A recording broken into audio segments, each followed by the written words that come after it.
Hey everyone, it's Ben Hardy here, and in today's we'll be reviewing a Toyota Tundra SR5 with a TRD off-road package. This is all the truck that you need. You need nothing more, nothing less. Before we get in this video, I want to give a huge shout out and thank you to the Toyota here in Orem for giving me some time with this Tundra. I'll include a link to the website in the description down below. Also include a link to my car buying guide. Let's get into it.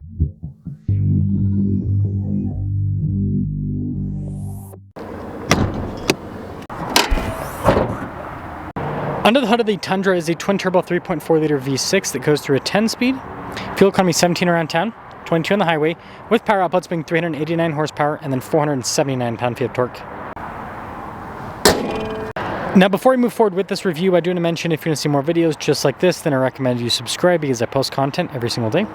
Now, this Tundra is finished in Terra, which I think is one of the coolest colors that Toyota has done in a long time. It's kind of like a reddish brown. And these are the TRD package. This one has the blacked out grille. Easy to black out the chrome trim that this has on the front end. You've got fog lights, parking sensors. So like feature-wise on the front end, this has everything that you would want with the truck. Now the TRD off-road also gives you these slightly more aggressive all-terrain tires. Now these are very easy to swap out, right? Tires are one of the easiest modifications. You can put slightly larger tires. From my understanding, you can fit definitely 33s, but you can almost fit like 34s on these stock without any cutting or anything. Don't take my word for it.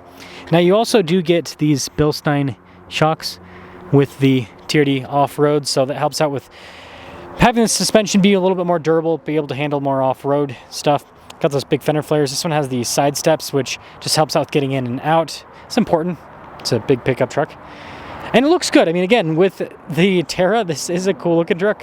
Now we also have Bilstein shocks there in the rear, and of course we got our cool TRD 4x4 off-road decal. But this one already has the liner on the bed, so composite bed, but when you add the liner it makes it so that it's sticky, so that stuff doesn't slide all around, which is nice to have. And it's got a tonneau cover on it already as well. And then this leads us inside. Now this version is going to be a little bit more basic, but still you get soft touch here for the rear passengers and the door panel. And then cloth seats. Do you really need leather seats? Do you really? I think cloth is all that people actually need, as long as it's durable. And then you've got space in front of the seat, quite a bit. See USB ports. You also have space underneath the seat as well. And just a very spacious cab. You can fit car seats back there, so this could also function as a family car, no problem. Popping up front, again, we've got all of the soft touch trim here. You can see blind spot monitoring with the mirrors, all of your window controls, which I like the finish on the new window controls. They actually feel kind of nice with the actuation. Payload on the Tundra is not too bad. 1380 with this package, which for a half ton, reasonable. And then again, cloth front seats, they're power adjustable. And you get fancy pedals, so it feels like you're driving a cool truck, right? Heated steering wheel for those cold days. Getting in's easy. Again, you can use the side steps, or if you're tall like me, you don't have to use the side steps. Got the cool TRD stop-start button. And then look at this. So you don't have to get full digital with a new Tundra. You can get something like this. It's a little bit more basic technically, but you get mostly analog gauge cluster, which more reliable long-term, right? One less thing to worry about. Just looks, I think, cooler, more classic. And with these new Tundras, you still get lots of nice big physical buttons throughout the interior. So everything's easy to read. This TRD off-road version, as you can see, has a rear locking differential. It also has a 2-speed transfer case. We've got a drive mode select, multi-terrain select. Toyota's modern multi-terrain select is incredibly capable off-road. You also have crawl control as well. And then we have this center console that's very spacious. Got some USB ports in there. And you can see you got storage above the glove box. And then that is for the rear glass. This is really cool, actually. So the Tundra rear glass, if I press that, the whole window actually goes down. And you can obviously lower it all the way, but yeah, that's just kind of another cool feature. But yeah, this interior, again, it's a little bit more basic, but it's got soft touch where you need soft touch, like on the armrests, and you know, the steering wheel feels pretty nice as well. So I think it's luxe enough. Now this brings us to the pricing, and some of you might have a little bit of sticker shock with this, but understand it has a lot of equipment, right? So $51,010 is the base MSRP. The TRD off-road package, I think it's worth it if you're going to do any sort of off-roading, or if you live in the country like me where you've got rough roads. It's nice to have the better shock absorbers and to have the extra off-road stuff. SR5 convenience, I think it's nice to have blind spot monitoring. The other stuff, don't really care about, but what I do care about in the convenience package is the fuel tank, 32.2 gallons. So this can go really far on a full tank of gas. And then stuff like the tonneau cover, the bed steps, some of that you might add or take away, but Anyways, $61,129 is the total MSRP. I know it's a lot of money, but the other truck brands are more expensive, and there's some deals to be had on Tundras, so that is something else to consider. Let's take it out.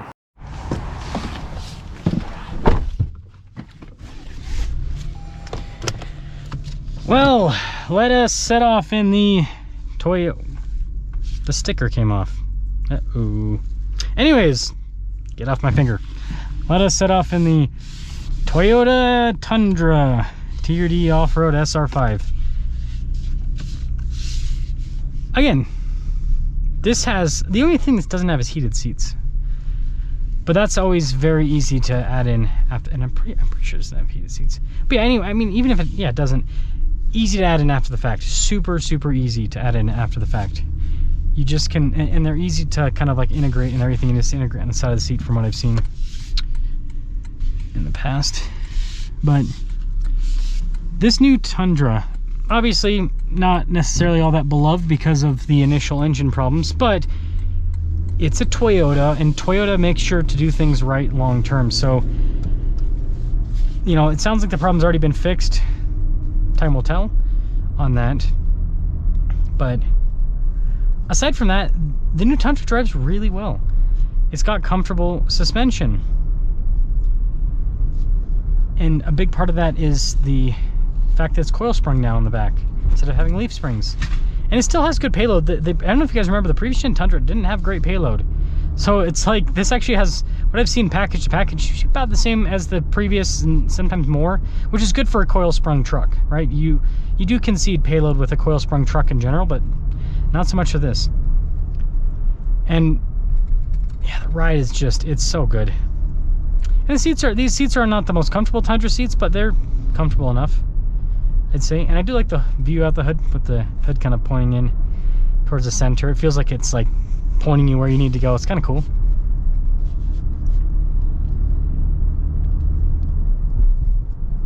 And this engine just has so much torque, like you just barely get in the throttle. And it just moves.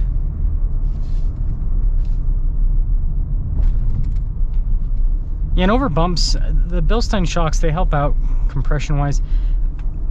They also firm things up when you're not going over bumps. That's how Bilstein does their shocks, from what I've tested so many vehicles with them.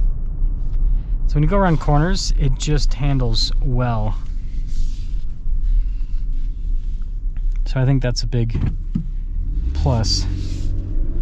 Yeah, and it's just immediate with the torque. There's like no turbo lag with this engine. It's kind of what you want out of a turbocharged engine.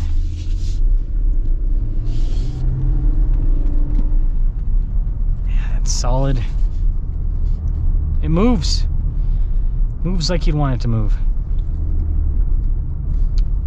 So overall, this version of the Tundra is just packaged out very nicely. It has the off-road stuff. It's got enough creature comforts without having too much to where you feel like you're paying for stuff you're never going to use. Like, I think a couple of the safety tech items you might not use in this, but other than that, everything else that a truck person needs, this has. It's got the space, it's got the tonneau cover, it's got the bed liner already, it's got the payload and the towing capacity. And, you know, again, when you go into that more rugged terrain, the only thing that you need to add to this would be just more aggressive tires. That's it. But you add more aggressive tires to this thing, and it will surely go places. And like I said, these new Tundras, there's some deals on them, right? It's one of the few Toyotas you can actually wheel and deal a little bit, because all the other Toyotas are sold out, right? But these Tundras, since there's a few of them sitting on the lot, there's some deals to be had. So you get this for a bit under MSRP, and then, I mean, let's just say hypothetically like mid-50s for this. That's not bad at all. Still a big chunk of change, but for a pickup truck that provides all the utility this provides, it's not a bad deal. So let me guys think about, wow, I'm gonna have to wait here for a minute. Let me guys think about how this is packaged out, but I think this has cool looks on the exterior. It's got all the features you need inside, off-road capability. It's got, why do you have your brights on? You are annoying. It's got all the stuff that you'd want and nothing you don't really want. And I mean, in the Tundra lineup, like once you go up from this, I mean, things get expensive fast. Like a TRD Pro, I mean, those are 75 grand. So for a truck that can do pretty much all the stuff a TRD Pro can do, $15,000 plus. Well, you can't get a TRD Pro under MSRP, but you could get one of these under MSRP for more than $15,000 less. I think it's a no-brainer. Let me know your thoughts.